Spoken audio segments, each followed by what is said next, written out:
ওই রূপার তালাটাই তাহলে আসল ব্যাপার। হ্যাঁ হারুন, ওটা আমার চাই চাই।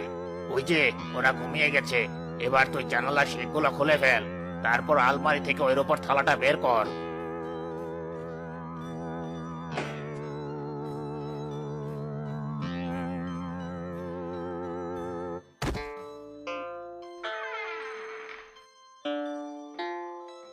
হ্যাঁ হ্যাঁ হ্যাঁ, ওই তো থালাটা, ওটা আমার চাই। না মোড়ল মশাই, এটা এখন শুধু আপনার একার না।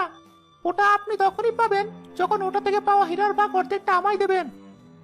এসব তুই কি বলছিস? ঠিকই বলছি, বলুন রাজি কিনা, নইলে আপনার সম্মান কিন্তু এখন আমার হাতে। বেশ, তাই দেব। এবার তো ওটা হাতে দে।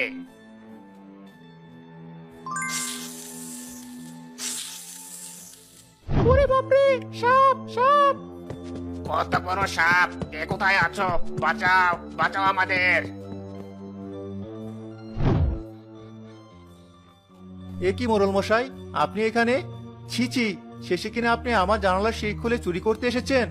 আর হারুন তুই, ছি ছি ছি, এত লোভ তোদের! আমায় তুই ক্ষমা করে দে কবির।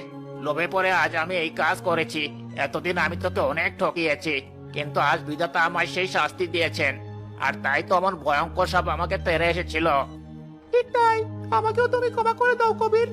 লোভী আমাদের এখানে টেনে এনেছে, কিন্তু আর না। আমি তোমাকে কথা দিচ্ছি, আজকের পর থেকে আমি আর কারো বাড়িতে চুরি করব না। হ্যাঁ কবির, আমাকেও তুই ক্ষমা করে দে। আজকের পর থেকে তুই কেন, আমি কাউকে আর ঠকাবো না, সবাইকে তাদের ন্যায্য মূল্য দেব। আপনাকে আর ক্ষমা চাইতে হবে না মোড়ল মশাই। আপনি যে নিজের ভুল বুঝতে পেরেছেন, আমি এতেই খুশি।